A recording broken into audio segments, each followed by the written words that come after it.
Bonjour tout le monde, c'est Sarah, je suis super contente de vous retrouver. Ça fait longtemps que j'ai pas parlé devant la caméra comme ça et que je n'ai pas posté de vidéo sur YouTube. Donc quoi de mieux pour revenir qu'une nouvelle chronique argentique. Et aujourd'hui, on ne va pas parler d'une pellicule, mais d'un boîtier, l'Olympus Mu Zoom 105. Mais juste avant, vous l'avez peut-être remarqué, je posterai désormais mes vidéos sur YouTube le vendredi à 18 h. Maintenant que c'est dit, on peut commencer.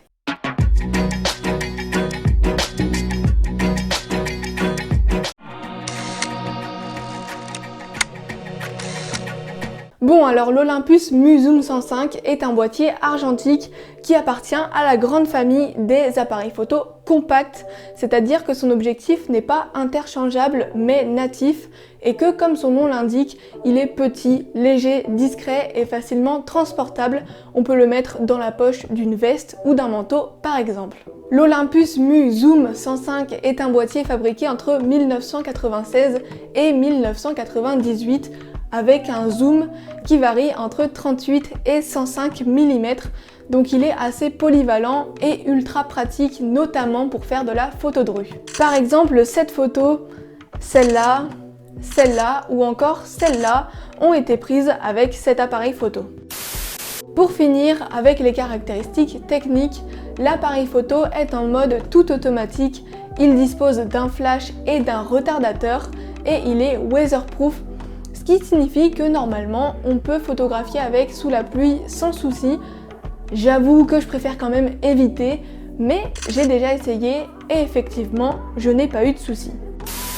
Bon, si j'ai décidé de vous parler de ce petit appareil argentique, c'est tout simplement parce que je l'adore. Ça fait plus d'1 an qu'il m'accompagne un peu partout dès que je peux. Et franchement, il est génial, je n'ai jamais été déçue. Je l'ai testé sous la pluie, le soleil, les nuages, en ville, à la campagne, en bord de mer, l'été, l'hiver, avec de la couleur, avec du noir et blanc. Et je n'ai jamais eu de soucis avec le boîtier en lui-même. Pour l'instant, j'ai shooté 2 pellicules avec, la Kodak Portra 400 et la Kodak T-Max 400. Et actuellement, c'est aussi une Portra 400 qui est chargée à l'intérieur. J'ai déjà fait des vidéos pour vous parler en détail de ces pellicules. Vous pouvez d'ailleurs les retrouver en fiche juste ici dans une playlist chronique argentique. Mais aujourd'hui, je voulais revenir avec vous sur quelques photos que j'ai pu prendre avec ce petit Olympus Mu Zoom 105 pour vous raconter un peu leur histoire et pour vous décrire les situations dans lesquelles ce boîtier est super bon ou au contraire un peu moins bon.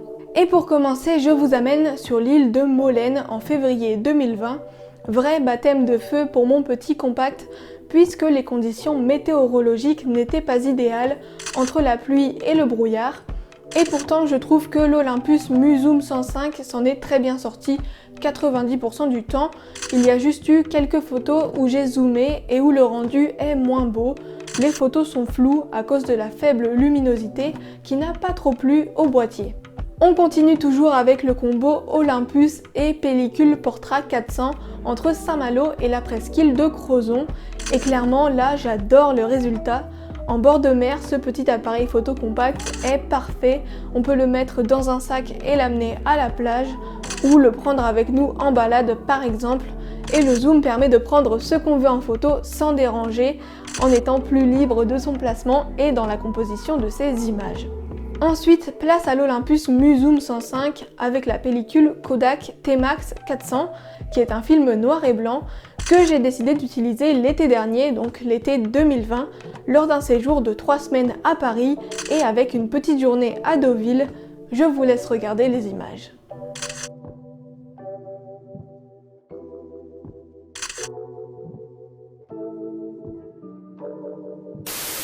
J'ai essayé de redonner vie à cette petite lampe en espérant que ça tienne. Encore une fois, je suis super contente de ce boîtier parce qu'il est très discret et il n'a pas du tout le look d'un appareil photo ultra performant. Quand on le regarde, c'est vrai qu'il a plutôt le design d'un boîtier qu'on avait pour s'amuser quand on avait 12 ans. Et pourtant, à l'époque où il est sorti, il était vraiment à la pointe de ce qui pouvait se faire.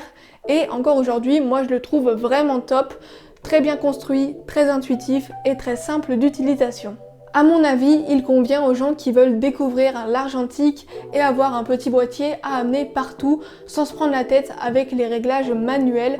Même si en vrai le mode manuel c'est ce qui fait le charme de la photo et notamment de l'argentique, et en plus ça laisse une liberté beaucoup plus grande pour les gens qui veulent ensuite se perfectionner. Mais pour débuter avec ce qu'on appelle un point and shoot, c'est-à-dire un boîtier où il suffit de l'allumer, de cadrer et de déclencher pour prendre une photo, tout le reste se fait automatiquement, eh bien je pense que l'Olympus Muzoom 105 est parfait. Évidemment, ce n'est pas le seul, il y a plein d'autres appareils photo compacts, argentiques, type point and shoot qui font très bien l'affaire, mais je ne les ai pas testés personnellement, donc je ne pourrais pas vous en dire plus. Voilà pour mon avis personnel sur l'Olympus Muzoom 105.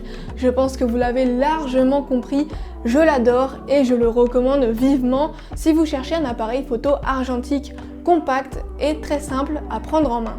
J'espère sincèrement que cette vidéo vous a plu. En tous les cas, moi ça m'a fait super plaisir de faire cette petite chronique argentique avec vous.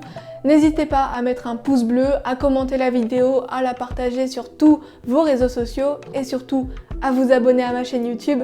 Moi je vous dis à bientôt pour la prochaine vidéo. Ciao!